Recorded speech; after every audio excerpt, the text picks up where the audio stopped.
Billy Spangler was a very moral guy, and he would not have enjoyed his work or gotten nearly so much satisfaction out of the success of the drive in if he had not been able to think of it as being, in its own humble way, a part of the project. It really was, in a way. Certainly, most of its trade by far was the preponderance of it. Came from people directly employed at the project. And then, of course, virtually everybody and everything else in the town of Gewinner was at least obliquely associated with the great new thing. Spangler ran the drive-in as though he was operating a part of the project, which was not difficult since he was close enough to the outer periphery of the project's intricate bell system to be apprised of all the changes of shifts the moment that they were effected. When the night shift came on at 8:30, Spangler sent two of his girls home and kept only one on the job. At time and a half, one girl and a colored delivery boy with a bicycle who would carry the occasional calls for hot coffee up to guards who were posted at various points about the key entrances to the grounds. The commissary of the main plant remained open all night, so that employees within the buildings did not need to call the drive-in for coffee, but the guards could not leave their posts, and they preferred their coffee brought in from Billy Spangler's drive-in because the coffee in the commissary was a chronic joke. "That's commissary coffee," people would say to Billy when they wanted to tease him. And Billy was very proud of his own coffee. It pleased him to let people know that he lost money on his coffee. He made it so good. A fresh brew of it every hour, regardless of how much was still left in the big old electric urns. "I throw out more coffee than them drive-ins on the highway make," he would say. "I guess it costs me money to serve coffee here, but that's okay. The best is none too good for the boys down there at the project."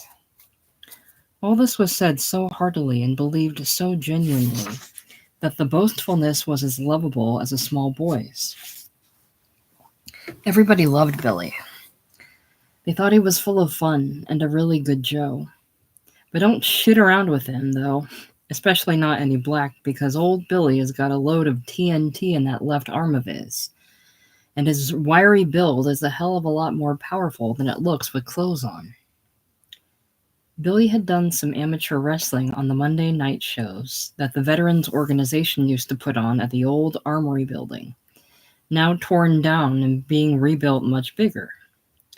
And those that had seen Billy wrestle those nights would never forget how he whipped off that purple silk robe with Billy's Drive-In inscribed on it. And wow, what a build.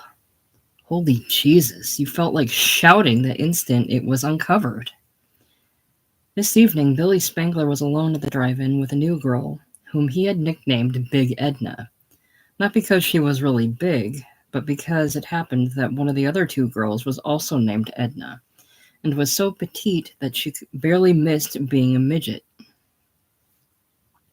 This Big Edna, as Billy called her, was the country girl who had served the coffee to Governor Pierce that morning. And she had been shaking with nervousness ever since the awful scene had occurred. Every once in a while her eyes would turn red, and she would slip back into the powder room and come out a minute later looking pale and determined. Billy treated her gently. He wondered if this was her time of the month, because otherwise he didn't understand why she took the little occurrence so damn serious. It didn't really have anything to do with her. It was just something that happened between him and Mr. Pierce's eccentric brother, which was going to be all straightened out tomorrow. Mr. Pierce had told him it would be, and had reaffirmed his approval of the drive-in, and of Billy Spangler and everything else about it so warmly that the two men had fawned on each other like a pair of lovers. And Billy Spangler had repeatedly assured Mr. Braden Pierce that he wasn't really injured, and that it didn't really matter a bit, and he wanted him to just forget the whole thing. and he was mad at himself now for mentioning a little occurrence like that to him. It was just that he hated to think there might ever be any source of misunderstanding between the drive-in and those wonderful folks that had leased the property to him. And Billy knew, by the way, that Braden Pierce's car swarmed into the grounds of the Pierce estate, that he was going to raise holy hell with the eccentric brother who lived in the Greystone Tower of the residence. That was all taken care of. But the new girl, Big Edna, continued to shake over it. Now she was still shaking. Perhaps he should not have kept her on tonight. He worked the girls in rotation. That is, he worked them overtime in rotation. And this night, it was Big Edna's turn to work overtime. But he should have considered the feelings and let her go home. He wondered why he didn't send her home now. It would be surprising if there were as many as 2 more customers at the drive-in between now and closing time at midnight. Gavenner was a town where serious people, except for a freak or two like Braden's brother, who sometimes patrolled the streets, empty and dimly lit, in the convertible caddy till 3 or 4 in the morning, as if he were looking for a pickup, went to bed early and got up with the chickens. Those were the sort of hours the project encouraged its employees and families of employees to keep. And sometimes a man would be quietly dropped from the rolls for no other reason that he was known to be around town on weeknights or late hours. The project deserved and got from its men that kind of complete dedication. Billy Spangler knew that, and nobody respected it more than he did. Billy Spangler was conscious of the great social changes that were now in the air. He felt the glorious warm wave of the new religiousness, and he had made a bigger contribution than he could afford to the erection of a new Methodist church, which was to have a swimming pool and badminton courts in the basement, and an auditorium that looked like a somewhat glorified economics classroom. Reform was a mighty good thing and had been a long time coming. It had taken the project to give everybody in town that serious, dedicated feeling that made them all like so many cells of one great uplifted being. This was a swell way to be, and it was no doubt the way toward which the whole progress of mankind had always pointed. It was certainly the ultimate goal of the project that all the world population of friendly Caucasians were going to have churches like that under the benignly paternal sponsorship of the center. The center was the new word, rather like a code word, for the immediate locality of the project. Yes, there were going to be churches like that all over the world once the great new principle was established. And by God and by Jesus, everybody was going to have to pitch in and do his bit like Billy Spangler was doing. No more fuck-offs like the sissy Pierce brother. Not here in this country or anywhere in any other country. It's all right to talk about tolerance and individual rights and all of that sort of business, but you gotta draw the line somewhere. If you give a man too much rope, he will hang himself.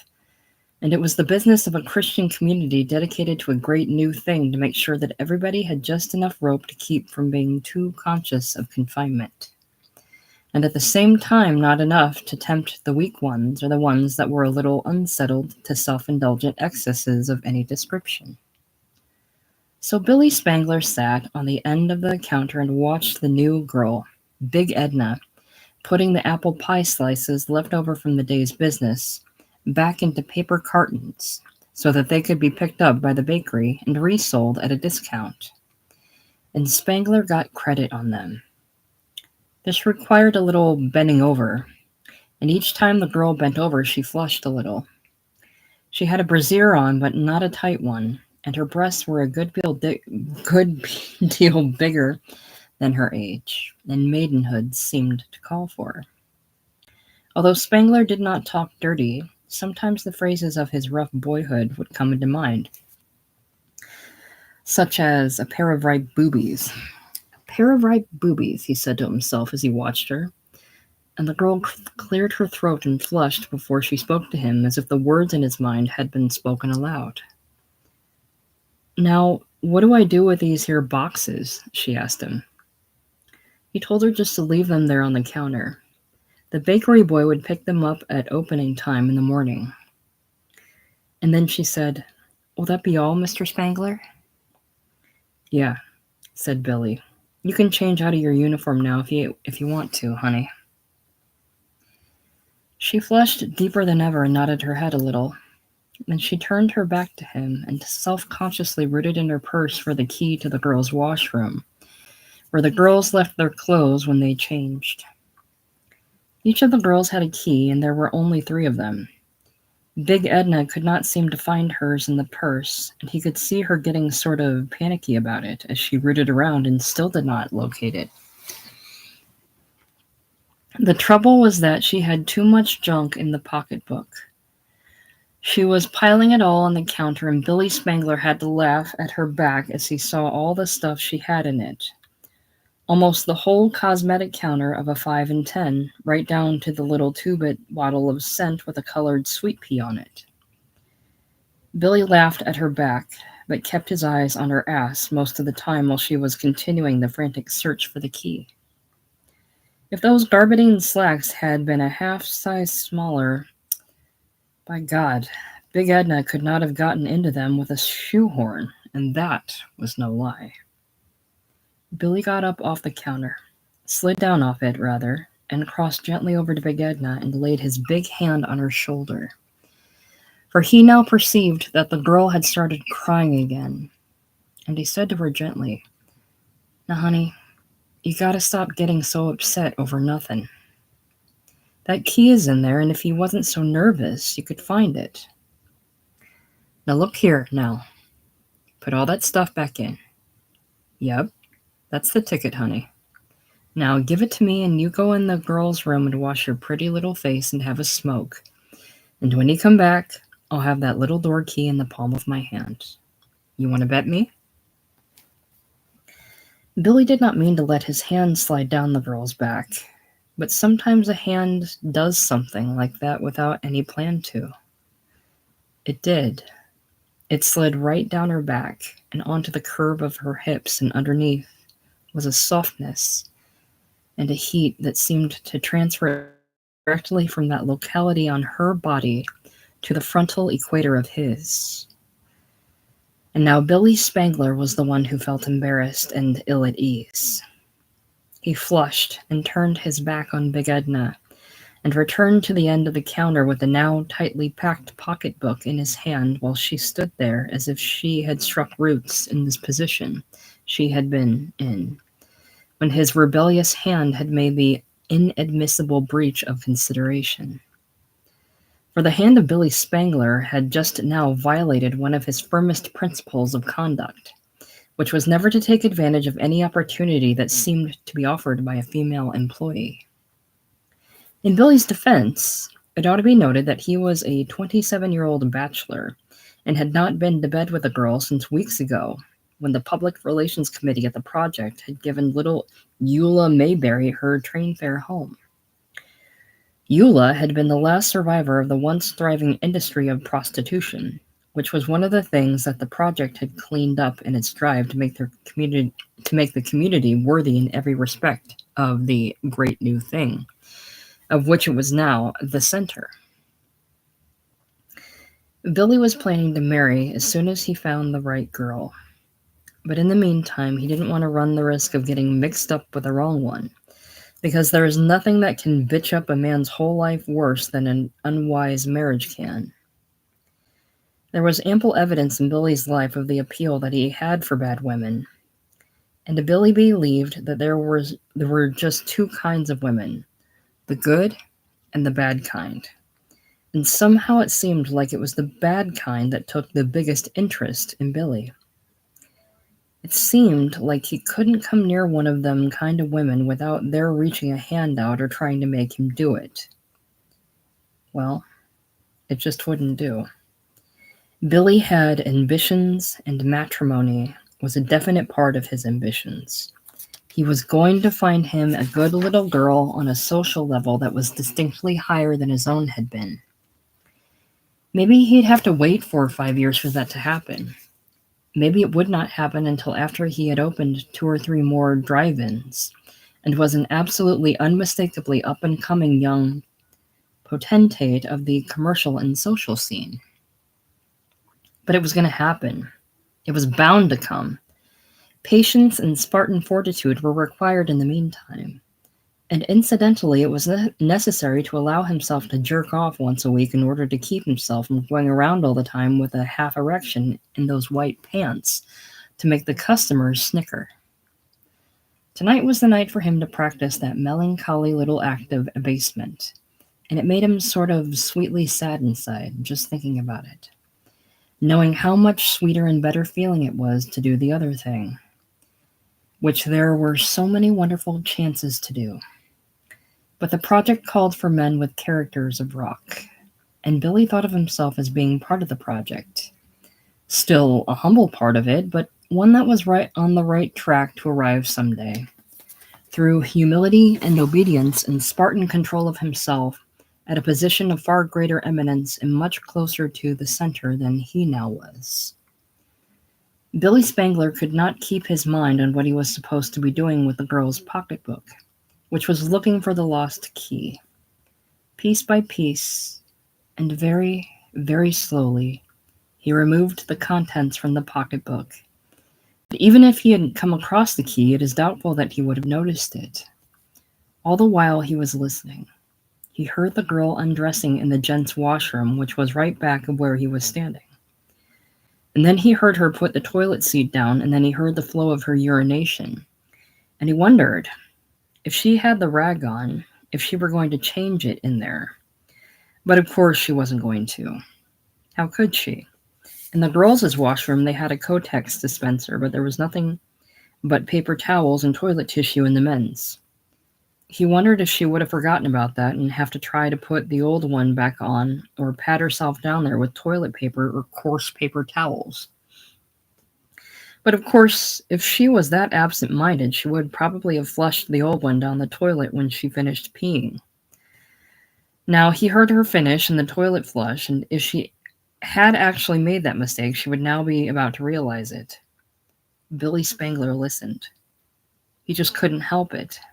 He stood there waiting and listening with her dusty, sweet-smelling pocketbook in his hand, and even the pocketbook seemed to smell of the young girl's darkly crimson incubative condition. And then Billy Spangler moved to the gents' room door. A great flow of air or water seemed to have swept him toward it. And the door, too. It pushed the door open. And there she was, in the very condition in which his vivid intuition had shown her. Naked from the waist down, a hand containing a wad of tissue paper clapped over the blonde-haired groin, and her face contorted with the beginning of tears. Billy heard himself saying out loud to her, but very softly, "There, there, there. Don't cry. You mustn't cry, baby." And the hand that he now put on her was made out of steel. His knees felt a thud as they hit on the concrete floor. But after that, he didn't feel anything that wasn't the plushy feel and heat and smell and taste of the sobbing girl's body. The following morning, Billy Spangler fired her. It was very, very clear to him now that Big Edna was the bad kind of girl. He did not believe that she had lost the key. He wasn't took in by that story. She was a country girl, but she knew what she was up to when she pretended to be so scared and nervous. And not if he lived to be 1,000 years old would he ever get over that dreadful degradation of what she had got him to do. He was not mean to her. This was not his way of doing a thing. He gave her a full week's pay, although she had only worked 3 days and a night. And he asked her if that was enough to get her back home to the hill town that she had come from the week before. He said goodbye to her nicely, even shook hands with her, and said, "Honey, what you should do is go and have a talk with the minister of your church. Tell him your problems. Always go to a man with the light of God in him when you get tempted by your animal nature." He said that to her in all sincerity and kindness because it was now completely apparent to Billy Spangler that it had been the animal nature of the girl, her devil, that had perpetrated the terrible misdeed, not his, not any part of his nature. For Billy knew that he had been brought to Jesus 6 years ago by an army chaplain in the jungles of Wangsti. When Billy turned around from the telephone, over which he had just inserted an advertisement for a new girl in the Courier-Times, he saw that the tall young man who had entered behind his back and taken his seat at the counter was the Pierce boy, Gaviner, the one that had been responsible for yesterday's trouble. The two men looked at each other. Billy felt his own face turning as cold and set as the face of the man sitting down, and he did not try to prevent himself from assuming a hard expression, because he felt it was called for. Nevertheless, he had to remember that this fellow was at least nominally a member of the Pierce family that had leased him the land on which the drive-in was built. Outside, Billy saw the car of Braden Pierce waiting, and the fine younger brother himself at the wheel of it, with an escort of 2 motorcycle cops standing by. Billy knew what had happened. Braden Pierce had compelled his brother to come here and make an apology to him for what had happened. Braden had literally dragged him over to make the apology and the restitution now coming up. So then Billy Spangler relaxed himself a little. He let the hard expression slip down from his face, and he took a seat beside Gaviner and told the girl at the counter to give him some coffee. Then he turned around and said to the other man, "Well, son, I hope you like our coffee better today than you did yesterday morning." Leisurely, he removed his jacket, rolled up his white poplin sleeve, and showed the purplish bruise on his biceps where the tray had struck him as the car drove off. He just showed it and looked down at the other man's face, which still had not spoken or altered its set expression. "Well," said Billy, "there's no hard feelings between me and any member of the family you belong to, and never will be as long as your brother Braden and I got anything to do or say about it. I reckon you come in here to make an apology to me, but I want you to know you don't have to make it. All you have to do is sit there and drink your coffee and leave the girl a dime tip." With this benevolent speech still on his lips, Billy Spangler elevated his hips from the white porcelain stool and started out toward the sunshiny exterior to shake hands with Braden Pierce. But before he had completed the beginning of his easy movement, he heard a spitting sound. He did not quite turn around, but he knew what had happened. Gaviner Pierce had spit in his cup of coffee. Billy had seen the quick, snake-like jerking forward of the head of Gaviner and the startled look on the face of little Edna, and heard the sound of the spitting all at once. Billy was motionless. He stayed in a frozen position, half looking out toward the car of Braden Pierce, and half regarding the crouched figure of Braden's brother. While he stayed immobilized that way, Gaviner had taken out his wallet. He set on the counter a $100 bill, and then he said quietly, "I am not the type that leaves a dime tip." Almost immediately after he made that speech, in fact, with the words still on his lips, he swept past Billy Spangler. The smooth, plushy sleeve of his light tan overcoat brushed against Billy's bare arm as Gaviner swept past him. And Billy saw him go on out of the drive-in and cut rapidly across the street, not even turning to look at his brother's car. Apparently, only 2 people besides Gaviner knew that Gaviner Pierce had not apologized, but had spit in his cup of coffee. Little Edna knew it, and Billy Spangler knew it. They glanced at each other. Little Edna had a tight, scared face as she seized a wet dishcloth and wiped the counter. And Billy Spangler, for the first time in his adult life, had a feeling of fear, of anxiety, cold and deep, way down in his warm young bowels, making them cold. And with it was also a touch of awe and revulsion. "Hey, Prince," called Braden to Gaviner, but Gaviner ignored him and stalked out to the street. Then Braden called, "Billy." Billy came out of the drive-in like a man stumbling out of a bomb-shattered building, in a state of shock or concussion. He came out with his jaws a little ajar and a sightless look in his baby blue eyes. Well, what happened? Did the prick apologize to you? I want to know the truth now. Somehow Billy couldn't report the truth of the weird thing that had happened inside.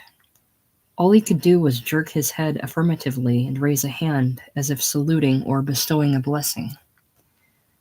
Okay, that's that, shouted Braden, and his bulletproof limousine shot forward, preceded by 2 motorcycle cops with screaming sirens reaching the project before Gaviner reached the imitation drawbridge of the Pierce Castle. Gaviner assumed that there was bound to be another confrontation scene with his brother that evening, and he thought he would show his boldness by coming downstairs for it. However, it so happened that Braden and Mother Pierce had hopped off by helicopter to the state capitol in order to appear at the deathbed of the governor, who had been shot down unexpectedly while laying the cornerstone of the Trusting God Mission building. Gaviner got this information from the butler in the great downstairs hall. Then nobody's in, he reflected aloud. Yes, me, in the game room, called out Violet. He found her in there with a tall crystal shaker and a long silver spoon, stirring a considerable number of cocktails, apparently for one person, which was herself. I didn't go along with Braden and Mother Pierce, she told him, somewhat unnecessarily. Oh? Why not? Because the whirlybird makes me so dizzy that I can't walk a straight line when I get off it. I guess it's just not my type of locomotion. Will you have a martini? Is that some variation on a martini? It's a boatload of martinis laced with a dash of absinthe, which is illegal in this country. But dear old Senator Connor got it through customs by putting a rum label on the bottle when he came back from his talks with General Amados in Rio, just a few days before he had his last stroke in Vegas. She said all this so quickly and brightly that you might have thought she was making plans for Christmas. And Gaviner found himself feeling more at home with her than ever. Do you mind if I take off my dinner jacket? He asked her. I don't care if you take everything off you've got on. I won't go so far as that, said Gaviner, removing only his jacket. While she was chilling the martinis, he commented on the unseasonable warmth of the castle. He said, You know, the castle is always overheated because Mother Pierce has anemia and control of the thermostat. Oh, do I know, said Violet. Isn't she the cutest little thing? She goes around in her little Angora wool sweater as if she was always chilly in the castle, and she keeps on turning the thermostat up a notch higher. Maybe she wants to sweat us out. That's a thought, agreed Violet. Her next remark was something in the nature of a non sequitur. This room, she said, isn't bugged. The library is bugged, and so are the dining room and the conservatory. This room used to be bugged, but something went wrong with the bugging apparatus just a few minutes after Braden and Mother Pierce went out of the castle ce soir. Are you sure about that? I'm as sure about that as if I'd broke it myself, so you and I can talk on any subject we choose. Is there something in particular you wanted to discuss with me? Asked Gaviner. Excuse me for a moment, she said. She went to a window and opened it to admit a pigeon that had a piece of paper attached with a rubber band to one leg. She removed the paper and scanned it hastily while the pigeon waited, either nervously or restlessly, on the billiard table. Intuitively, Gaviner decided that this was an occurrence which it was best to pretend not to notice. Said Violet. And she rolled the piece of paper into a ball which she dropped in her cocktail and swallowed. She then tore off a sheet of paper from a memo pad on the bar and scribbled rapidly on it. That done, she whistled to the pigeon, which flapped over to the bar and held a leg out for the return message and the rubber band. All this went off quite smoothly, and in less than a minute the pigeon was flapping back out the window. Violet looked more amused than bemused. I don't know how Mother Pierce can possibly imagine that I could be so stupid as not to realize that she is promoting a match between your brother and Babe.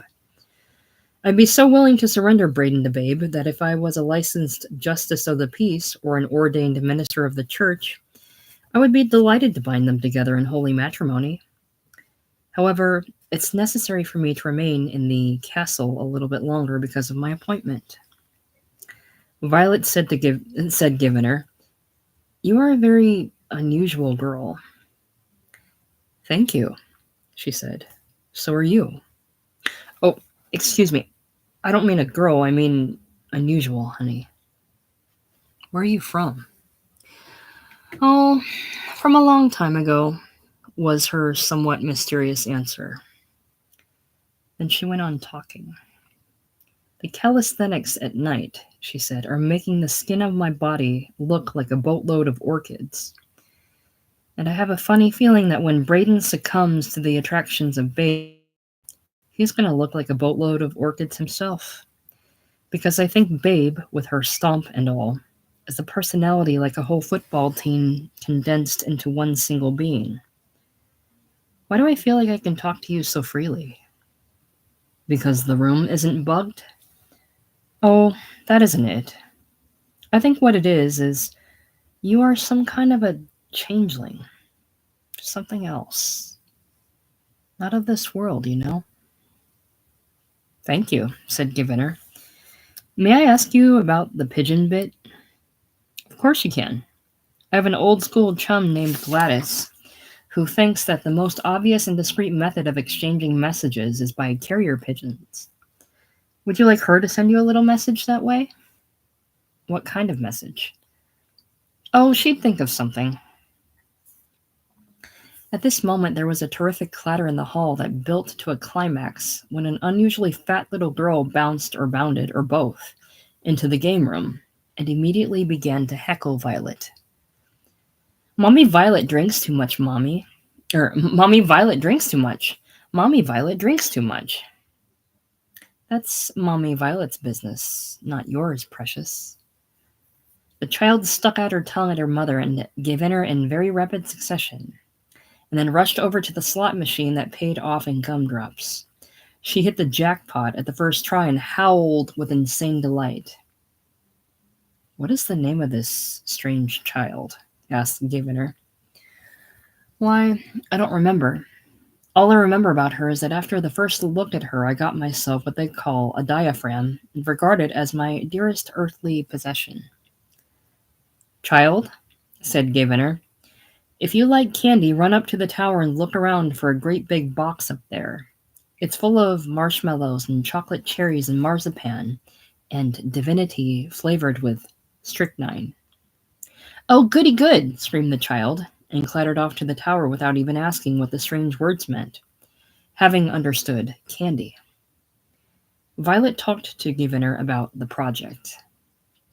It seemed that Braden had gotten carried away by a mood of boastfulness one night, and had bragged to Violet that it would soon be possible to possess and control the whole planet by pressing a button connected with a wire. You just press the button connected with the wire and the whole fucking thing would either be blown to bits or fall under the absolute dominion of the project. And he, said Braden, was the one who had pressed the button when the delicacies and intricacies of the contraption were completely mastered. "Yes, but suppose," said Givener reflectively, "Braden did push the button, but somebody else had cut the little wire." "I love you," said Violet, "and I see that you love Braden as much as I do." Yes, I would love to be there when he pressed the little button, and it dawned on his sensitive mind that someone had cut the little wire. There was not such a thing as a periodic spy scare in the town of Givener, now grown to a city. The scare was not periodic, it was constant. The project and the town city were haunted by it the way old people are haunted by dread of disease. Nobody came into the project without going through an exhaustive screening process. It is not likely that anybody came into the town without being investigated or secretly watched. Everybody knew that there were a lot of plainclothes detectives around the town. They called them PCs.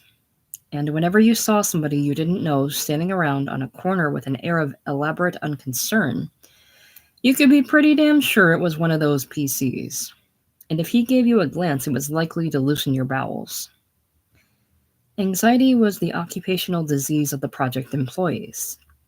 There was a neurological hospital on the grounds and a whole staff of psychiatrists.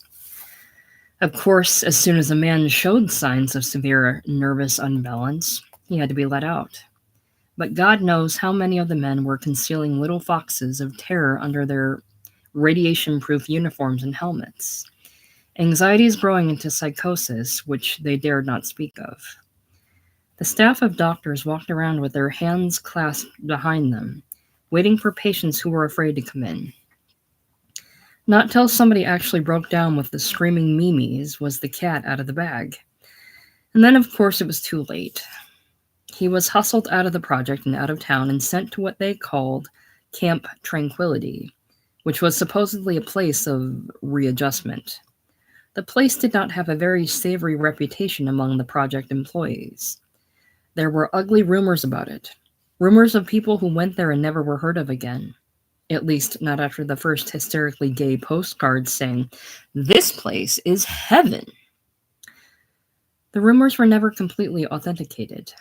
But you must remember that even the mail coming into the town of Gay Venner was screened by a special staff of postal employees. It was not opened. It was examined by a sort of fluoroscope machine. Every letter or package that came into the town was examined this way. All that anyone knew for certain was that the first postcard from the worker sent to Camp Tranquility was also the last. If inquiries were addressed to the camp by former friends of the worker, a form letter would be delivered in precisely 5 days, saying that so-and-so had made a remarkably rapid recovery and had graduated to Rancho Alegro, which was located somewhere in the southwest. For some reason, nobody ever found out exactly where. It must be remembered about all this that the workers at the project were extremely busy people. They had practically no time for contemplation and had been chosen for their jobs because they were not introverts. And if they developed introspective tendencies, it was certainly not to their advantage to make a public show of them, or even a private one. They were better off than any other skilled workers or unskilled workers in the country, especially since the dissolution of the major unions by a recent act of Congress. They occupied model houses for which they paid a nominal rent, and they were retired at the age of 45 on a comfortable pension to certain segregated communities called Rainbow Lands and Bluebird Hills and Valleys, where everybody was about the same age and everyone from the barber to the mortician was a state employee, and all the bills were sent to Mr. Whiskers. Nothing to worry about in Gay Venner, that was the cry. No reason for any grouches. No reason for anybody to wear anything but a radiation-proof outfit and a happy smile. In fact, there was a ban on blues music in the town, and the established a happy song center where a staff of composers devoted themselves to the composition of light-hearted ballads. There was never a lyric that didn't mention silver linings, blue birds, sunshine, and smiles. These records were on all the Cafe Wurlitzers, and the disc jockeys played nothing else. But as I said already, one thing that wasn't mentioned, but that everybody thought about in secret, was the ever-menacing idea of the spy. It interfered with really close and warm relationships among members of the project community. You never knew, did you? No matter how simple and good a guy might seem to be, who knows but what he was a counter-spy, taking notes on you all the time. And the notes going into the files of the office that had the big, wide open blue eye painted on the opaque glass of its entrance, and nothing more. Nobody could be more conscious of the spy threat than was Billy Spangler. And whenever he was screening a possible new employee at the drive-in, He turned on his intuitive powers with terrific concentration. Billy thought that he had singular powers along that line. He thought he was someone who had a real native instinct about the characters of people. Oh, not based on anything specific, but well, just a matter of natural sensibility, of aptitude for that sort of thing. Now, this particular morning, which was the morning after Gavinder Pierce had spit in his coffee at the drive-in, and a classified ad for a new waitress had gone into the papers, Billy Spangler was interviewing a number of teenage girls for the vacancy. Billy knew that, for business reasons, the girl had to be a good looker, as well as efficient and sprightly. Personable was the word he used in the ad. Vacancy for lively, personable girl waiter. Experience less important than background and character. You may wonder why he used girl waiter instead of waitress in the ad. Billy's use of that less usual term was because the word girl was a word that was almost continually in the simple heart of Billy. Girl, girl, girl. The word haunted him even more persistently than the idea of spies and counter-spies in the town and the project. Sometimes when he was not thinking at all, and such times were not infrequent, Billy Spangler not being primarily a man of intellectual nature, at those times the word would hop into his thought without any apparent chain of associations. Just the word girl. Girl. And he would whisper it to himself, and saliva would fill his mouth as he whispered it. Then he would watch himself. He would look around quickly and swallow. And he would glance self-consciously down the front of his trousers and edge behind the counter of the drive-in or the cashier's box until his emotion had subsided a little. So the request for a girl waiter had gone into the papers, and there were at least a dozen applicants for the job, mostly girls of high school age or a little older who were daughters of men in the project. There were two key questions in Billy Spangler's method of screening a possible new employee at the drive-in. Number 1, what is your opinion of Gloria Butterfield? That was the name of a famous spy at the project who had been caught by the Eye, as she was on her way to deliver a set of blueprints into the hands of enemy agents in a nearby town. 2 old women and a man who were posing as relatives of hers, one of whom pretended to be ill. The whole bunch was apprehended, of course. It was a very hush-hush affair. No public trial, only the barest comment in the newspapers. But of course, word about it was whispered in conversation, and it had never been officially denied that Gloria Butterfield and her associates had come to a particularly unhappy end, which was something a little more colorful than capital punishment. They didn't shoot no gun, they didn't cut no string. But one thing you can be sure of, nobody's ever going to see the face of Gloria Butterfield again on this earth. That was the slow and sententious way that Billy Spangler spoke of it. He gave the impression of knowing more about it than anybody else. When Gloria Butterfield was discussed, there was always some allusion to what Billy Spangler said. He was the unofficial expert on the case. He knows a whole lot about it that he's not saying, was the popular opinion. And this Gloria Butterfield case and his pretentiously cryptic utterances about it had vastly enhanced the prestige of Billy Spangler as a sort of oracle upon the subject of spies. So much for screening question number 1. If the girl passed it, that is, if she expressed a suitably adverse opinion on Gloria Butterfield, and a sufficiently enthusiastic endorsement of the unknown but radical manner in which Gloria had been allegedly disposed of, Billy Spangler would then come up with his number 2 inquiry, which was very simple indeed. How do you feel about love? Usually the girls would relax a little, and so would Billy when he asked the question. He would smile and expose his white teeth. Teeth so perfect that they looked like a set of beautiful dentures, except that when you saw quite clearly that they were fitted into his healthy pink gums by nature. He would not only expose his beautiful teeth and gums when he asked this question, but He would open his mouth sufficiently to expose the whole interior of his coral pink mouth, glittering with spit, like the interior of some little coral cave on the seashore that was filled and emptied to the rhythm of the tides. You saw his rather small pink tongue, the pink of which was a little darker than the pink of the gums, the tip of which was crimson, and so smooth that the taste buds on it were almost invisible. It was like an artificial tongue of pink and crimson, it was so perfect. And so when Billy Spangler opened his mouth and smiled, and let his mouth hang a bit open after that foxy question, the girls would laugh with a little burst of pure joy, feeling that the really serious part of the interview was over. But actually, Billy Spangler was still screening the girls at this point. Although the question appeared to be a light one and was asked in a playful manner, a wrong answer to it could terminate the whole interview on a very quick and negative note indeed. It was a serious question with Billy Spangler what the girls thought about love.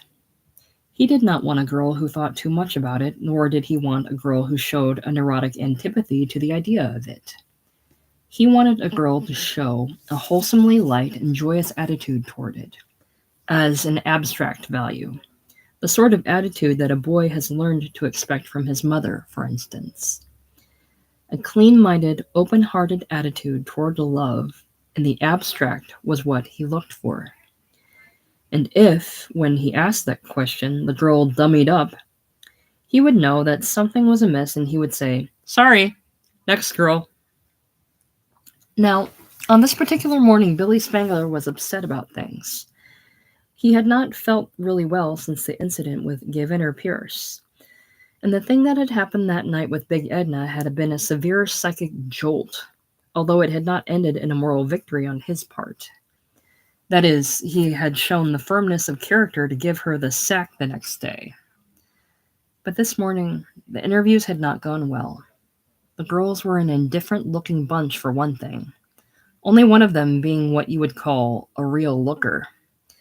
There was a sameness about them, a blank kind of neatness and trimness which made you feel a bit let down somehow.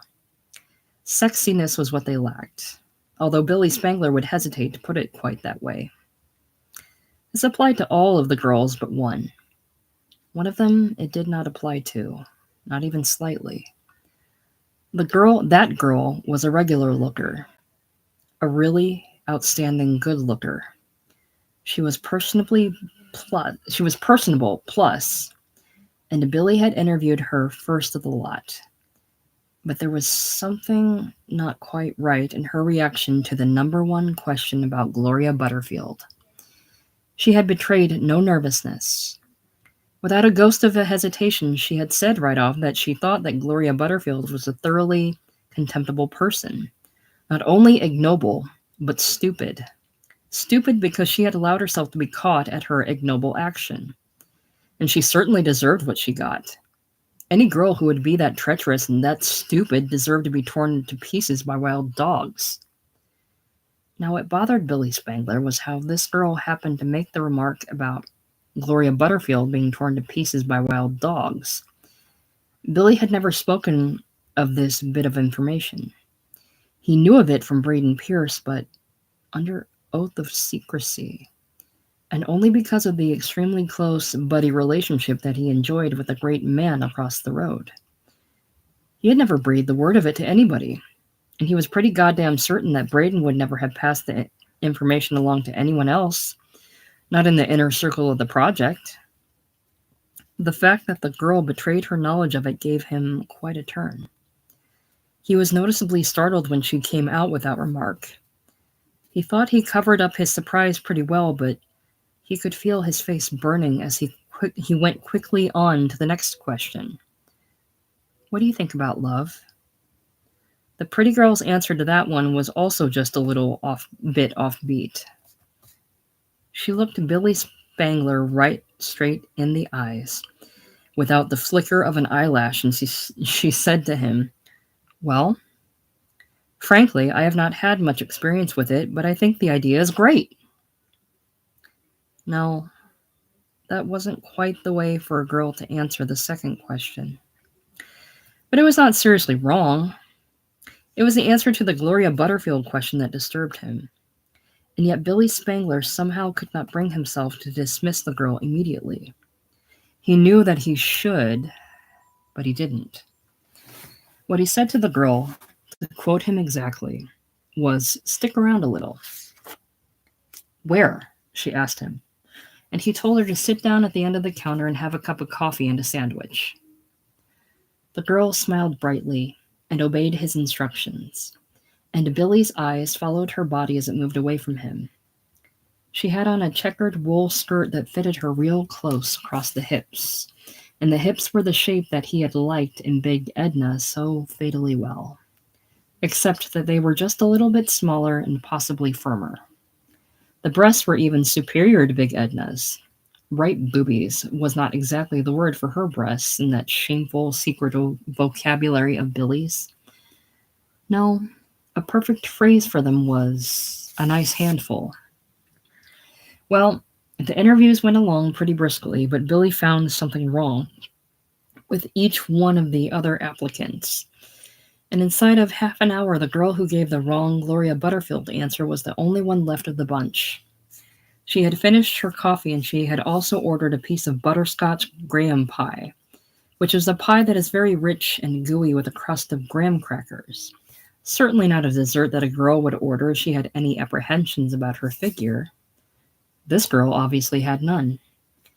What a trim little figure she had on her, and the breasts were a little handful, and that was for sure. She had now pivoted around on the counter stool and was smiling expectantly the length of the drive-in at Billy Spangler, who had planted himself self-consciously behind the cash register now that he had found himself alone with her. It was the slow part of the morning now, the part between 10 and 12, and the two girls already working were sitting outside on the bench in front of the drive-in, looking fresh and inviting as Billy always expected his girls to do. So now there was plenty of time to give this applicant a really close screening. She had so much to recommend her, and the odd surprise that she had handed him on the Gloria Butterfield question might be very simply and easily explained. "Now, honey," he said, always treating his girls with that sort of comfortable, affectionate familiarity like a big brother's, "you said one thing that bothered me a little, and I guess you know what it was. Now, how did you happen to mention the wild dogs thing?" The girl stopped smiling. "Oh," she said. She got up from the counter and started toward the door, her face looking flushed and her movements rather jerky. "Where are you going?" asked Billy. "Home," said the girl. "I don't think I want a job bad enough to work for a man who might be suspicious of me." "Now hold your horses," said Billy. "You're going off half-cocked.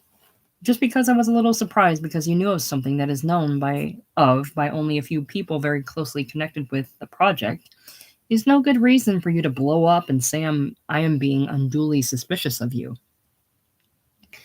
He had crossed to the door. The girl was trying to open it, but Billy Spangler was leaning against it so she couldn't.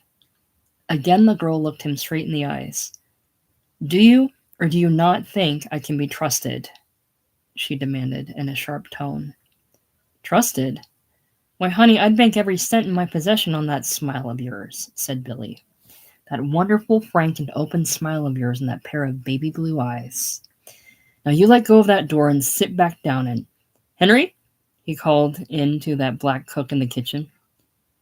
"Henry," he called, "how about that fresh coffee? Bring 2 cups out here and bring me out a piece of that fresh apple pie." Billy Spangler was all smiles. He was wreathed in cherubic smiles that made him look like a butch and tender angel of honest-to-goodness, young, sweet, pure-hearted manhood. The girl responded. Who wouldn't? She sat back down again and opened her mouth so that Billy could look right into the coral-pink interior of it, as wet and smooth as his own. Consciously at that moment he caught himself thinking about a French kiss, and as the coffee and apple pie were set in front of him, Billy Spangler had to cross his legs. But the girl did not stop smiling, and she did not shut her mouth till Billy asked her what size shoes and uniform she took. Then she shut her mouth for a moment in order to speak. "Oh," she said, "then I've got the job?" Yes, indeed, she had it.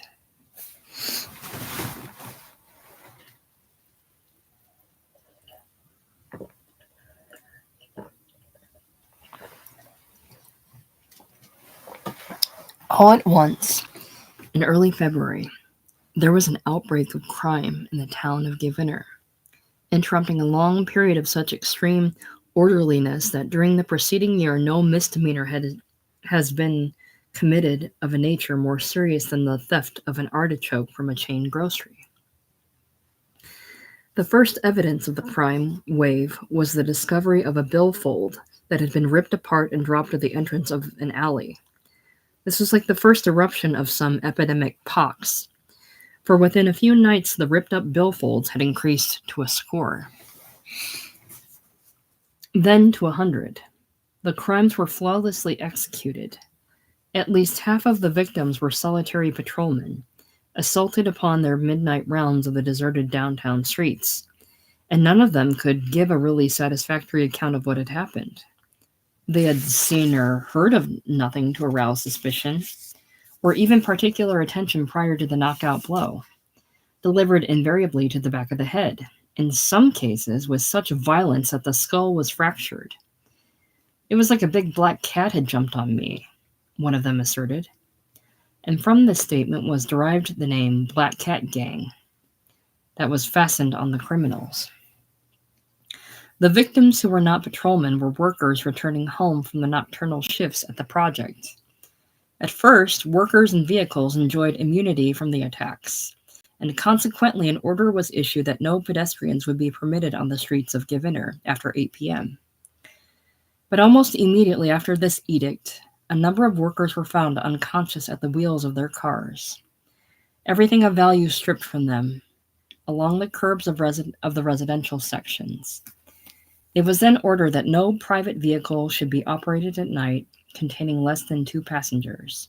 The police force was multiplied by 10, and the streets were illuminated by giant lamps that gave a ghastly greenish hue to everything that they have shone upon. Crime experts flooded into the city. Great banners were hung in the streets listing the precautions that were to be taken by the night workers of the project. Drive well to the center of the street. Slow down but do not stop at street intersections.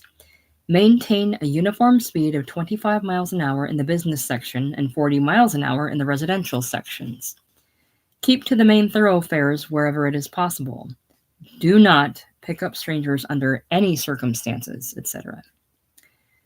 Then, during the last week of February, a council meeting was held at which the investigating committee disclosed that the leader of the Black Cat Gang was none other than the chief of police.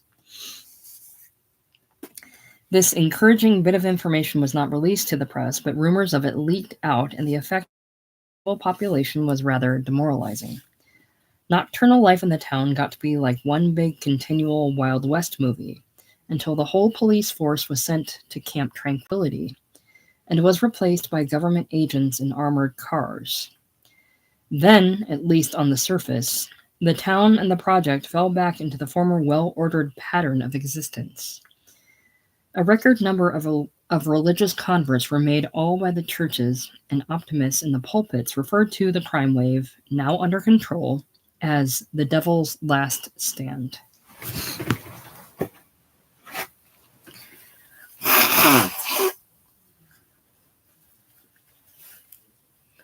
Givenner Pierce loved most the hours between midnight and dawn, when only the graveyard shift at the project was still awake.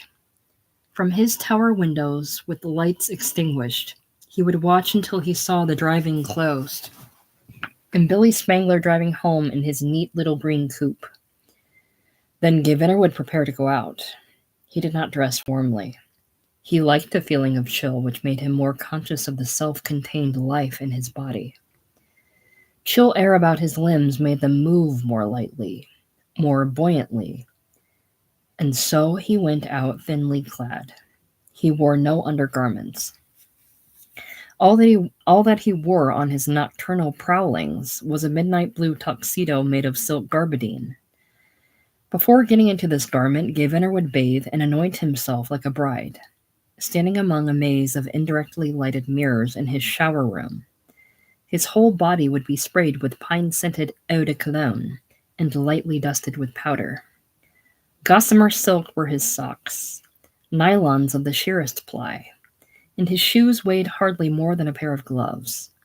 Crystalline drops cleared his eyes of fatigue. Brushes polished the impeccable enamel of his teeth, and an astringent solution assured his mouth and throat of an odorless freshness. Often this ritual of preparation would include internal bathing with a syringe, a warm enema followed by a cold one, for Gaviner detested the idea of harboring fecal matter in his lower intestines. He wore a single metal ornament, which was a Persian coin, very ancient, that hung on a fine silver chain. He enjoyed the cold feeling of it as it swung pendulum-like across his ribs and bare nipples.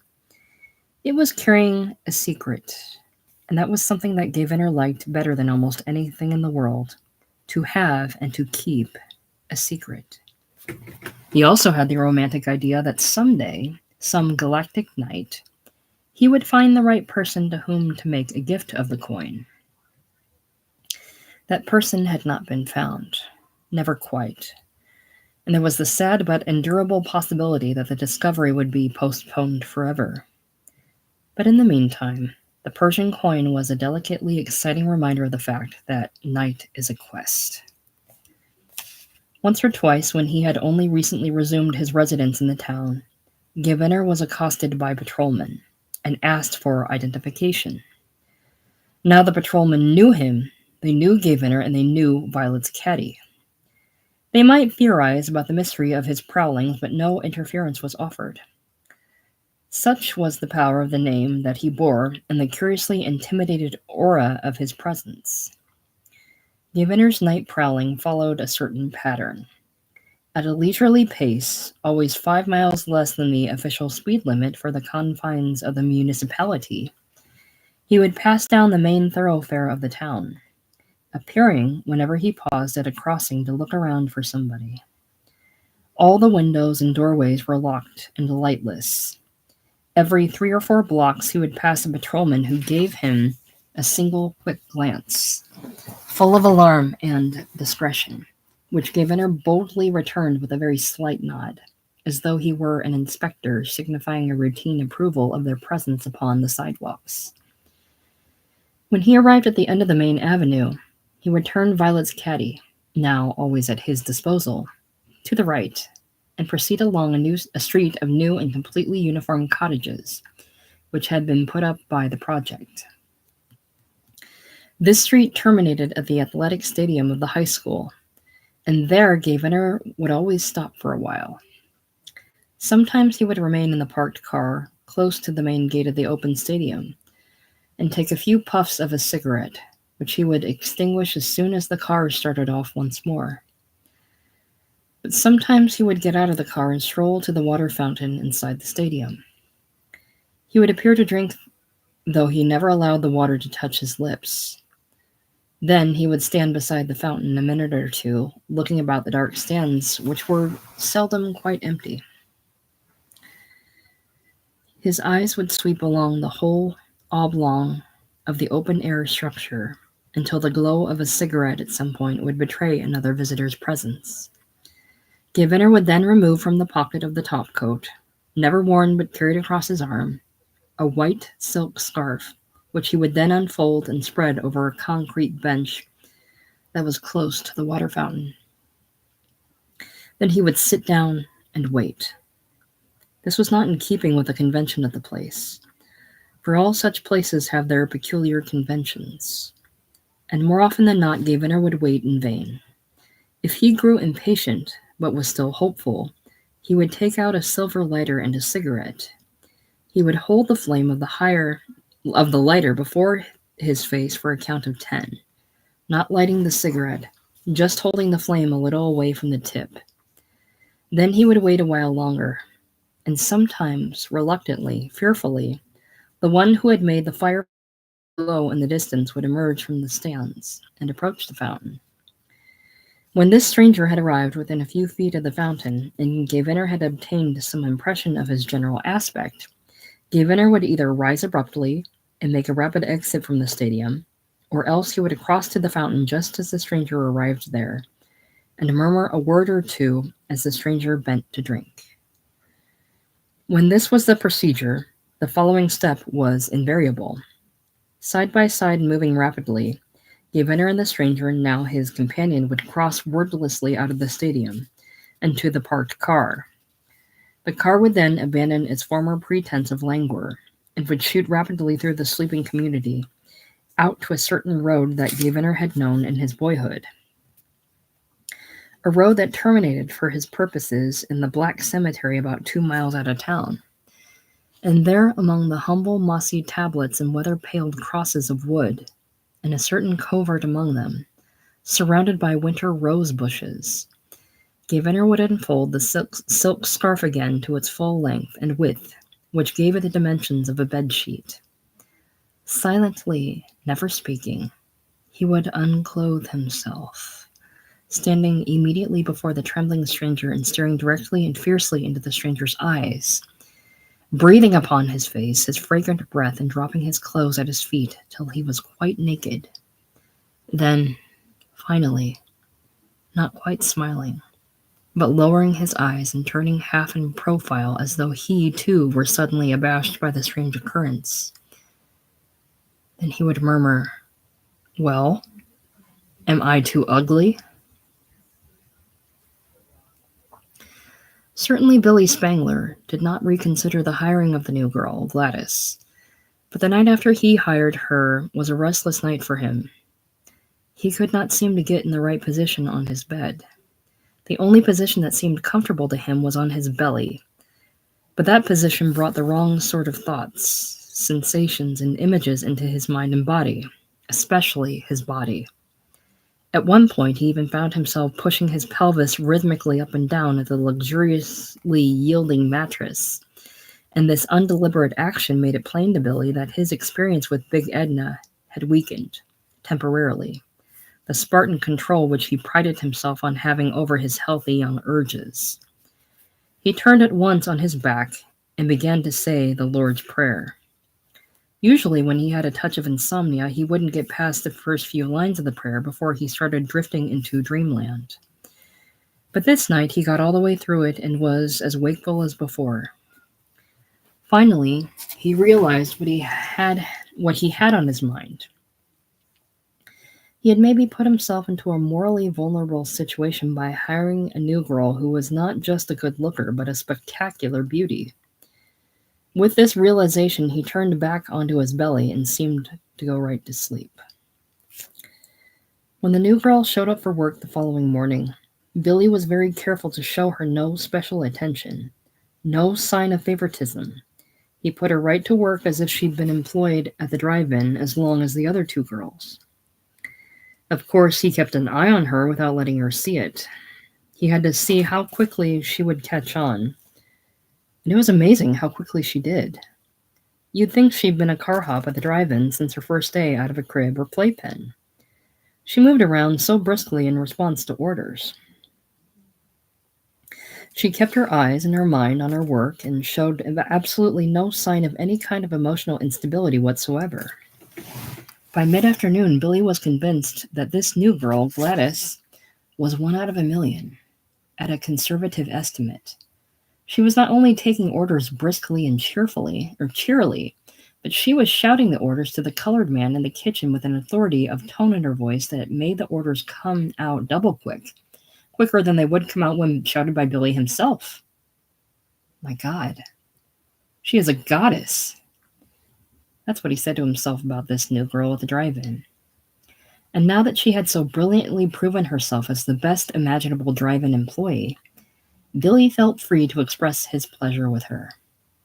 "Goddess," he would say to her, "how are things going? Are they wearing you down?" And she would smile and say, "No, sir, I feel fine, just fine." "Fine," he would say. and she would say, "Yes, sir. Fine." It was the sort of a conversation that has no purpose except to express goodwill. And Billy felt that goodwill was the keystone of their relations. Oddly enough, he did not feel uncomfortable over the beauty of the new girl. Perhaps his experience with Big Edna had purified him. It had been like an eruption, and perhaps a great deal of violence in him had found a way out and left him a whole lot quieter and cleaner inside. He felt as though he had taken a purgative, one that removed all the waste matter in the body and left it sweet and clean as a newborn baby's. "How are things going for you, honey?" he would ask the new girl every time she went past him, and she would say, "Just fine, Mr. Spangler. I'm not tired a bit." She had not yet put on the uniform of the drive-in. Big Edna's uniform did not fit her, and it had been sent over to the tailor for alterations. It would be back at 5:15, and then the new girl would change into it. Billy Spangler was anxious to see how the uniform would fit her, and he imagined that it would look extremely good on her. Her shape was young and perfect, and the way that she moved her body, sinuously and briskly, spoke of good health and clean living. Promptly at 5:15, the uniform came back from the tailor shop, and Billy said to the new girl, "Gladys, your uniform is ready." "Oh, good," said Gladys. Her tone was very excited. You could tell that she regarded the uniform as a privilege, and she was eager to get into it, the way that a proud young soldier exults in putting on the uniform of his army. But something had gone wrong, either in the measurements or in the alterations, for when the new girl came out of the girls' lavatory, there was a frown of dismay on her beautiful goddess-like face. "Oh, Mr. Spangler," she said, "the pants are too tight on me. The top won't button." "What?" said Billy in a tone of chagrin. "Look," she said to him. Billy could see it was true. The pants had been made too narrow across the hips or the waist, and the top button of the fly could not be fastened. The fly gaped open, exposing the sheer pink undergarments of the girl, with the flesh showing through it the color of a fresh young rose. And all at once Billy was intensely embarrassed. "Shall I take them back off?" asked the girl. Billy thought for a moment with his face to the window, gazing distractedly out and his hands in his pockets while he stood there reflecting. "No," he said, finally. "Just leave them on for the present, and tomorrow we can have them adjusted again, or maybe even buy you a brand new pair." From then on, Billy was acutely uncomfortable in the drive-in, and his discomfort seemed to affect the three girls. One thing went wrong after another. Little things not worth mentioning, really, but the accumulated annoyance and strain was very heavy indeed by the time the drive-in closed up. The new girl bore herself with irreproachable dignity. Billy had to give her credit for that. Even when another button popped off the gaping fly, she did not lose her poise. "I lost another button," was all that she said. She had already fastened a clean blue dish towel about her waist like a sash to cover the exposed pink drawers. For a couple of hours before closing time, Billy had been saying to himself, "I better send her home first." But somehow it slipped his mind. And when it came to close up, he was startled to discover that he had dismissed the other two girls and had told the new one to stay. "Well," he said to himself, "I guess that I felt she needed a little more briefing on how things are done around here." It may be that a touch of paranoia is necessary to individual felicity in this world. A man does not necessarily have to have a messianic complex. But on the other hand, little good is derived from a continually and totally iconoclastic point of view in regard to himself and his relative position. Gevenner was a romantic. We have already found that out about him. The mere fact of this ascent to the tower of the Pierce residence offered us more than a clue to this dominant trait of his character. Of course, America, and particularly the southern states, is the embodiment of an originally romantic gesture. It was discovered and established by the eternal Don Quixote in the human flux. Then, of course, the businessmen took over and Don Quixote was an exile at home. At least, he became one when the frontiers had been exhausted. But exile does not extinguish his lambent spirit. His castles are immaterial and his ways are endless.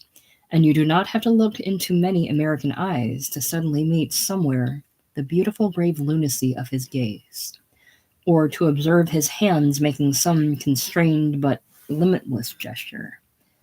If only in the act of passing a salt shaker to an adjacent stranger in some nondescript beanery along Skid Row.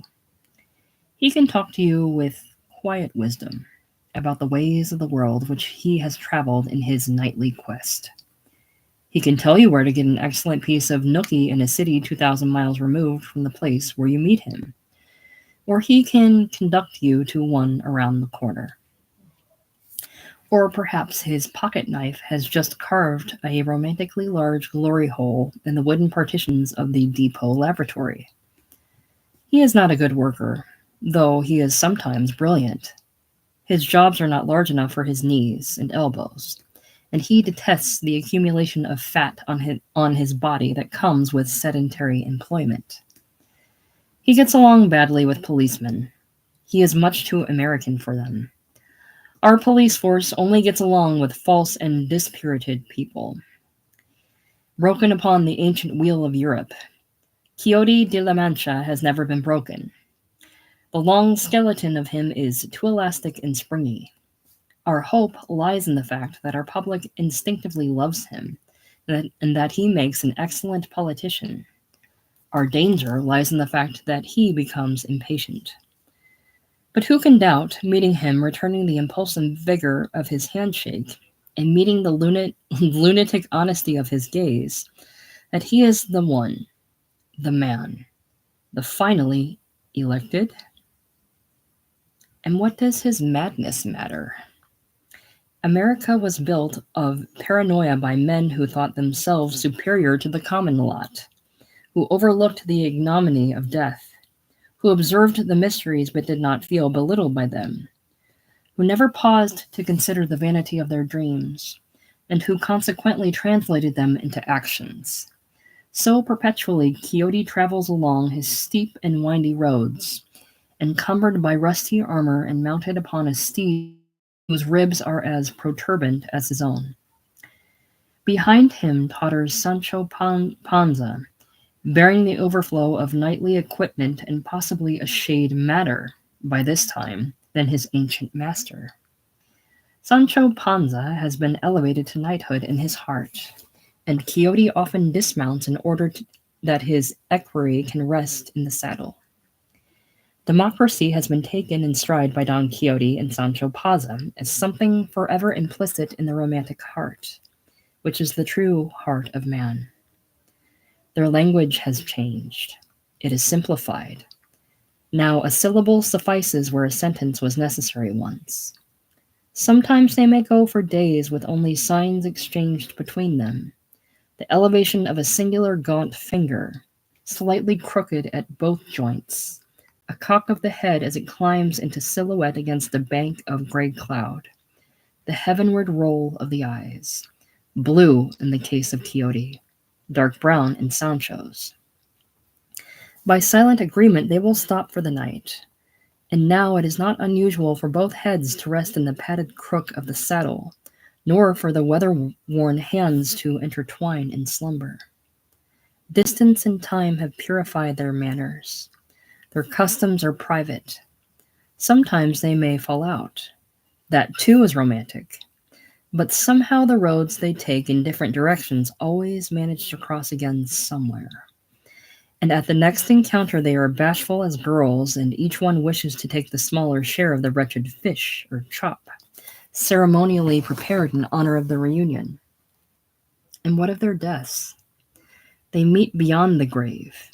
Each one observes that the other is older and thinner, but neither is so unkind as to comment upon it even to himself. For love of this kind is also a lunatic thing. Birds know them and understand them better than men. Have you ever seen the skeleton of a bird? If you have, you will know how completely they are still flying. Gaviner was solitary nearly always. He gave no evidence of being a very warm-hearted person, and in all external respects he bore but little resemblance to Quixote. But in his vision was that alchemy of the romantic, that capacity for the transmutation somewhere between a thing and the witness of it. The gods used to do that for us. Ceaselessly lamenting women were changed into arboreal shapes and fountains.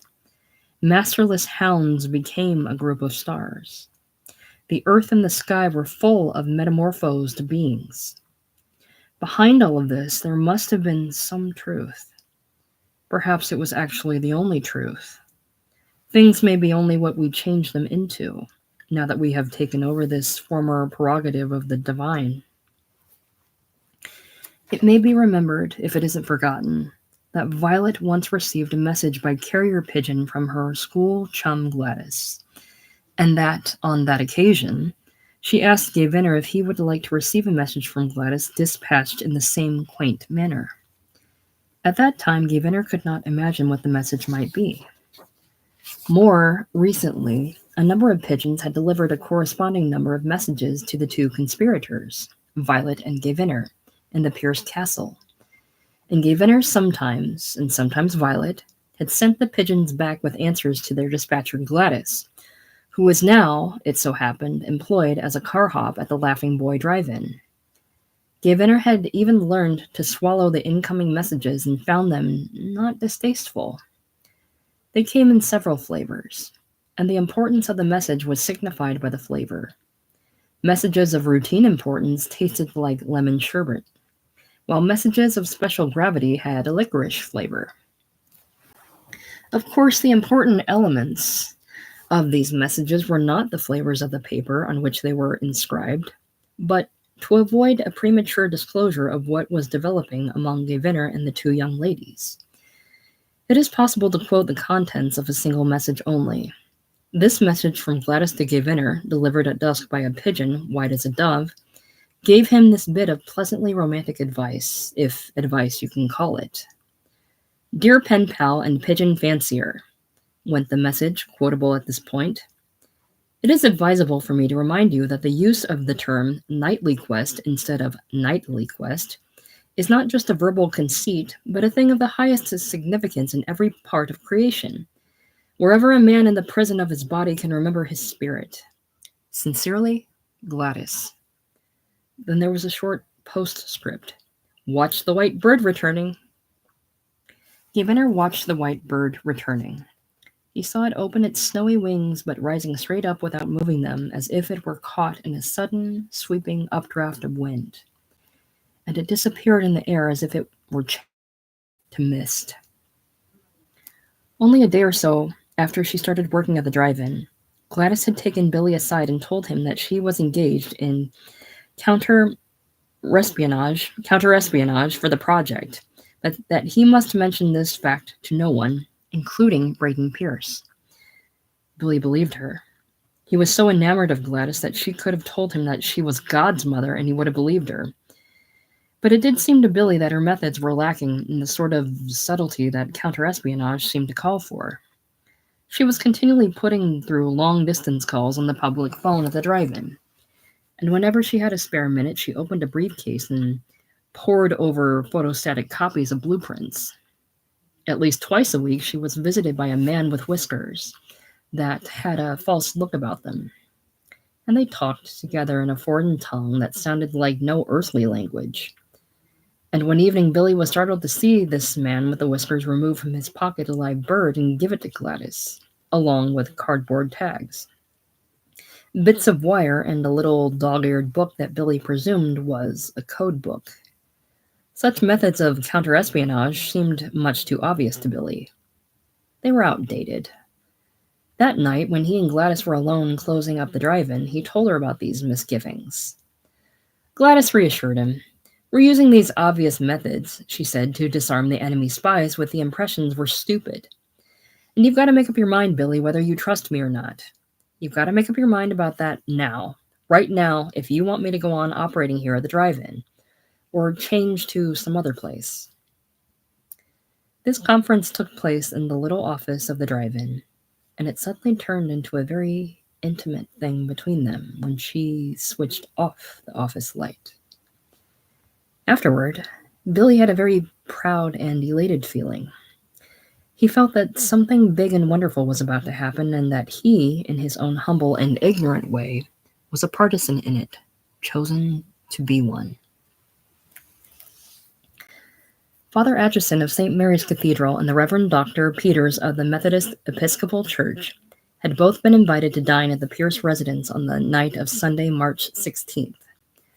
This was a sign of new amity that had sprung up between the two rival pastors.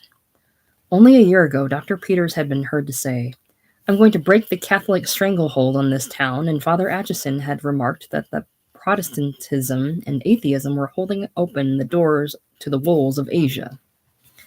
The peacemaking had been brought about by none other than Braden Pierce, who was to be their host at the Saturday night dinner party at the Pierce mansion. Braden had taken a very bold step to bring about this new amity. He had sent each pastor a check for $5,000, payable 1 month from the date of the receipt, and with it a note saying, "I want you two fellows to shake hands with each other on the speaker's platform at the next meeting of the Civic Good Fellowship League, which is to be next Wednesday. And unless you do shake hands and pull together for the common cause of making this a 100% Christian community, why, these two checks are going to be worth just as much as the paper they're written on when you go to cash them." The device had worked like a charm. The two pastors had not only shaken hands on the speaker's platform, but had thrown their arms about each other's necks with such a lavish show of fraternal feeling that there was not a dry eye in the house when they sat back down to the chicken a la king dinner. Now they were coming together on a special occasion at the peacemaker's home. This occasion was the 7th anniversary of Braden's marriage to Violet. Only Braden's mother knew that this was the last anniversary of that event, which would ever be celebrated. What happened that night was that Violet got really good and drunk for the first time since the marriage, in spite of the fact that she had only one more than her usual number of cocktails. Mother Pierce had mixed them. A scene occurred at the dinner table. Father Atchison and Dr. Peters were dreadfully embarrassed. They had to pretend that they didn't notice a thing, though Violet was leaning forward so far that her string of pearls was dangling into her soup.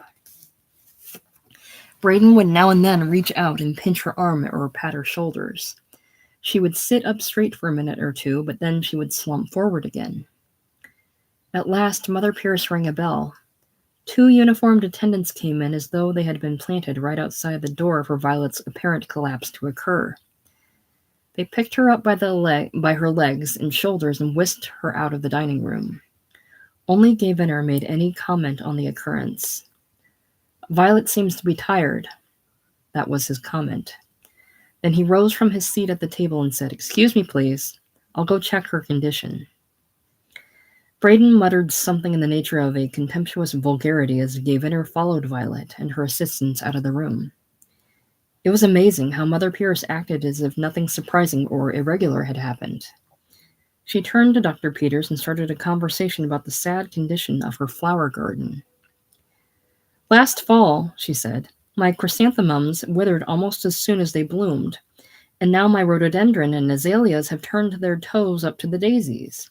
But my daisies are as dead as my roses.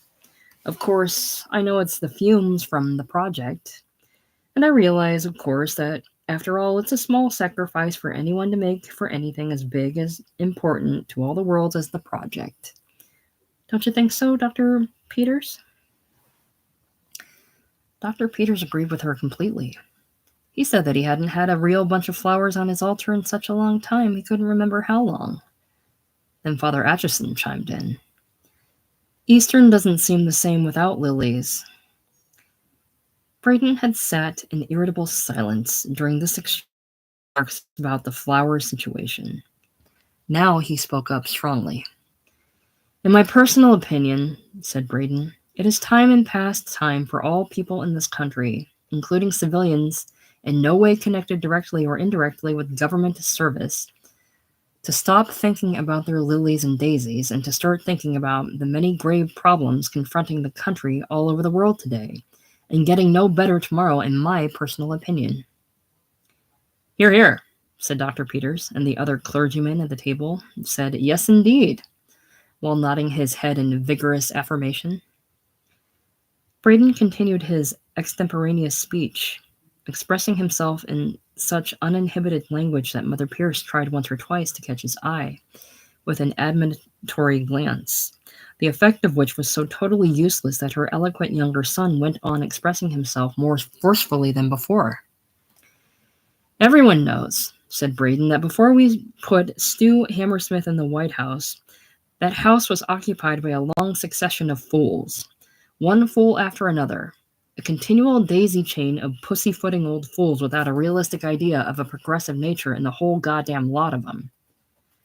They were just there, sitting, while the reds and the blacks and the yellows were pulling fantastic stunts right out from under our feet. But now, in my personal opinion, we finally got us a crackerjack man up there who can think as realistic as me or you about the many grave problems confronting this country all over the world today and worse tomorrow. And I'm not saying that as a personal opinion, although this crackerjack man is my personal buddy that flies his own plane down here for consultations with me whenever I give him a signal. No, I just happen to know that we've finally got us a man with a head as well as a butt in the White House that can play the big-time game of political power. It's good or better than he can play golf or shoot craps. And I'm not shitting you, brother. Interspersed with Braden's speech were a good many idiomatic expressions, which are censored out of this transcription of it, since they were only put in to emphasize his points. When he stopped for a moment to take a look at his watch, Mother Pierce got in a word or two. "Oh, son," she interjected. "I'm glad you brought up Stu, because my incoming mail this morning included a wire from Mag saying that she and Babe were flying down here with Stu when Stu flies down here this weekend. I thought you'd like to know that wonderful piece of news. Isn't that wonderful news?" "Yeah, wonderful. Good. But, Mama, I wish you'd let me talk for a change. Will you let me talk for a change?" "Talk, son," said Mother Pierce. "You go right on and talk. But I just thought you'd like to know that Babe is expecting to do Babe's Stop with you this weekend, and Babe and Mag will be in the castle with us." Wonderful, good," said Braden. "And I'm also pleased to know that General Olds and his staff are going to make the scene, too. I guess we all know I'm giving away no secret when I give you my personal opinion that the old warhorse has lost his balls in confronting moral obligations of this country all over the world. And I don't mean the balls in his golf bag. What I mean is, he's a goddamn pacifist fool that favors us reaching some understanding in Wassing Mink and Crew Kawala. But after this top-level conference this weekend at the project, 2 and 2 is going to be added together. And if old Olds don't know what they add up to, why, by my liver and lights, sitting here at this table, he'd better say 4 is the sum of 2 plus 2, unless he wants to admit that he never learned to count past 3 in his life." "Son," said Mother Pierce, "I want to ask you 2 favors. Don't use excitable language, and save out some time for some fun with the ladies while they're down here. I'm going to throw another terrific clam bake at the Diamond Bright, and an Indian chief is coming to wrestle an alligator. But I know Babe won't take her eyes off the door till you come through it." "Yeah, she's a red-blooded girl, but right now let me get back to what I was saying." What he was saying went on for another half hour, while the cherries jubilee and coffee were served and the finger bowls set in position around the table. Mother Pierce got up first. She rose from her seat with a graceful, sweeping movement and said to the gentlemen, "Will you gentlemen excuse us?" She had apparently forgotten that Violet had already gone, which isn't a matter of much surprise, since she had counted out to Violet to begin with. And it surely caused her no grief that Gay Venner had taken a fast count too. Now she swept out, a regal figure as she strode from the dining hall toward the library, where she would soon be served a little post-prandial drink in the nature of brandy. Violet, on her way out. Gay Venner, on his way out. That's what she thought to herself as she paraded as if before cheering throngs into the room of 1,000 books never opened. It was generally a quiet room. But this evening the glass doors onto the conservatory were open, and at one end of the conservatory was a large aviary of parakeets and lovebirds and canaries, all of which were now in a state of excitement and making a great commotion. Mrs. Pierce supposed they had heard her approaching and were excited with delight. She paid the birds 2 calls a day, one after breakfast and another before dinner, and she would sit with them for a while talking baby talk and making kissing sounds at them. They always responded to her visits with much chatter and flurry, but this evening, hearing her approach, they were downright delirious. "Yes, they do adore me," she remarked to herself. "I'll go in there and pay them a little call to settle them down for the night." So she went on through the library into the conservatory. The first thing she noticed there was that the air was quite chilly. And no wonder! The glass doors under the garden were wide open. Now who did that? She asked herself crossly as she went to close the doors. But before she could close them, wings flapped over her head and a pigeon flew out. "What was that? A pigeon?" she asked out loud. And to her surprise, she was answered by Gaviner, whose presence in the conservatory she hadn't noticed till then. He was standing among the tall ferns by the aviary. "Yes, that was a pigeon, Mother," he said. "That was a carrier pigeon that delivered a message to me from a young lady named Gladys, who works over at the drive-in. It seems she has something like what they call a happening planned for the evening, and the pigeon brought me an invitation to it." "Well, why don't you go?" urged his mother, secretly meaning why don't you go and stay gone. She was tired of the mocking nonsense that Gaviner talked to her, the few times he talked at all to her. She'd better get him off on his travels again. Yes, at all costs.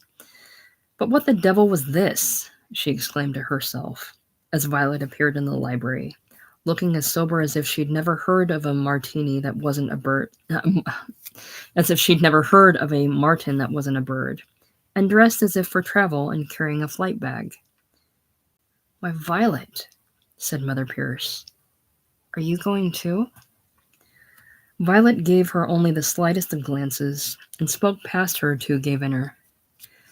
I took a couple of bennies. I'm all straightened out for the clam bake." "Good. Our invitations just came from the Ha Ha Drive-In. Everything's A-OK and timed to the dot and the dash, so there's not a moment to lose." "What shit is this?" thought Mother Pierce, almost out loud, but they'd gone rushing past her, out the open doors to the garden and the garage. "Well, I swan. Perhaps they're eloping together. Wouldn't that be something too good to believe?" "Your brandy, madam." "Oh, thank you, Joseph," she replied to the butler's announcement. And then she added, "Close the doors to the garden. Parakeets and lovebirds catch pneumonia and wake up dead overnight. Good night, birdies. Sleep tight," she crooned to the aviary as she went to her brandy. That she would drink to the providential way that everything seemed to be going in the long, sweet, and mellow autumn of her existence. At about that time, Violet and Gaviner left the Pierce mansion. The Laughing Boy Drive-In received from the project an order for a quart container of coffee and a dozen barbecue sandwiches. This order to be delivered by Billy himself, and not just delivered to a guard at the gates, but brought by Billy personally to the Golden Room in the administration building. An order so extraordinary that Billy tingled all over with elation, there being no way to explain it except as a giant step up in the project world in reward for his dedication. There was a problem, though. He had sent everyone home that evening but the new girl, Gladys. They were alone at the drive-in. "How fast can you knock out a dozen barbecue sandwiches?" he asked her. To his amazement, she smiled bewitchingly at him and said, "They're ready already." One more problem. No locomotion. No wheels. His car had stalled on his way to the drive-in that morning and was still on the critical list at the always jolly garage. In no time flat, Gladys had the quart of famously good coffee ready in a container and the barbecued sandwiches steaming hot in a glazed paper package. Gladys, you're incredible, said Billy. Now get me a taxi. Well, that's not necessary, said Gladys. Mrs. Braden Pierce has just driven up outside. Sure enough, she had. And Billy was so excited and elated he hardly noticed that Gay Venner was in the car too, and in the driver's seat. Come on, let's go, Billy. No hard feelings, Gay Venner called out. This was the sort of appeal to simple good fellowship between two men that Billy never resisted. Wonderful! Coming! He shouted. They fairly jumped in the car, and Billy hardly even noticed that Gladys had jumped in with him. What a car hop! She had her hand on his knee, and the fingers were creeping up from there to a higher position. The inventor gunned the car, and off it sped toward the project. Just before they got there, Billy said to Gladys, "Do you hear something ticking?" Gladys said, "Ticking? Ticking?" The inventor said, "The engine needs a checkup." Violet said, "Tomorrow." And the hand of Gladys was making such intimate advances that Billy pushed it reluctantly away and said, "Wait till we—" "Here we are," said Givenner. And yes, they were. They had now arrived at the main gate of the project and were being accosted by sentries and barking dogs. Violet leaned over Gay Venner and shouted, "I'm Mrs. Braden Pierce. My husband is expecting us. Let us in." The sentries seemed distracted by some kind of electric signal going beep beep, more and more emphatically, from various parts of the grounds. One of the sentries waved the car along, but Billy had scrambled out with the sandwiches and quart container of coffee, and was allowed to proceed on his innocent mission as the car sped on with Gay Venner, Violet, and Gladys. Billy was aware that something must be going mightily wrong in the grounds of the project. The electronic sound had become one continual scream, and the lights had started flashing and changing in color as Billy advanced on his errand. The lights flashed yellow, then red, then a lurid purplish color that seemed to penetrate all the vacant spaces of the sky, and the areas between the concrete buildings and fortifications. Now people were running around and shouting at each other so hysterically that Billy couldn't make out what they were shouting. But Billy had the temperament of the perfect soldier, and he knew that all he had to do was to follow out his instructions, which were to come to the administration building of the project with this quart container of drive-in coffee. This he was doing, and this he would go on doing, no matter what happened. Nothing would stop him, not if all hell broke loose. But it sure did look like something had gone really wrong at the project. He thought maybe he might ask somebody. But nobody was moving at a slow enough pace to be asked a question. So Billy just went on with his errand. Then a silence fell, broken almost immediately by a great voice that sounded like a recording. The voice announced, "Our system has detected the approach of—" That was all Billy heard of the announcement, for his attention was caught again by a sound of ticking. And since he was now alone, no one for several yards around him, he heard it much more clearly. And for gosh sakes, it seemed to be coming from... He opened the lid of the coffee container and reached his hand into the scalding brown liquid and drew out the metal cube that was now obviously the source of the ticking sound, and held the cube in front of his astonished baby blue eyes for a second or two before it went off, and everything went off with it. Yes, everything went off with it except the getaway spaceship, which fortunately rose from its pad just long enough before the big boom at the project to be in weightless ozone by the time of that far-reaching event. The ship, bearing Gay Venner, Gladys, and Violet, was called the Ark of Space, a reassuring touch of romanticism and its destination is still secret to its passengers three. It may still be secret to them for a long time to come. It doesn't matter. They're so far away now that their watches are timed by light years. In weightless ozone, the concern with time is steadily left behind.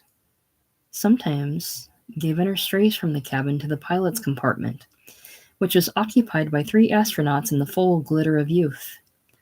They are amused by Gaviner's visits. Stories are swapped back and forth between Gaviner and the radiant young navigator. Stories about the nightly quest as both have known it in their different ways. Sometimes a flock of stars will go past like fireflies in a child's twilight. And for a moment or two, the arc of space will be flooded with light. The MiGs Gaviner smile and say, "It's bedtime," meaning it's morning. And once only, the communication system picked up a rhapsodic music, something like what the good grey poet of Pomonic must have had in mind when he shouted, "Thou vast rondure, swimming in space." This music was interrupted and silenced by a voice so mighty that it made the ship tremble. Gaviner at that moment was in the pilot's compartment, and still having little command of their language. He didn't know, couldn't guess what the mighty voice was saying. So he inquired of his closest friend, the radiant young navigator, what was the message? What was the shouting about? The navigator said, "Oh, many things that don't concern you particularly, but one thing that does. You've at last and at least been cleared for landing with us, of course for a term of probation." "Ah, good," said Giviner, to whom the possibility that he might not be accepted had never occurred. "But what," he asked, "what about this?" He touched his white silk scarf which had made so many festivals of nights on the planet Earth far behind them. "Will this be admitted with me?" "Why, certainly yes, of course," the young navigator assured him. "It will be accepted and highly valued as a historical item in our museum of sad enchantments and galaxies drifting away." Gaviner was about to dispute this disposition of his scarf when the junior pilot sprang up, smiling and stretching, and yelled out, "Champagne! Celebration!"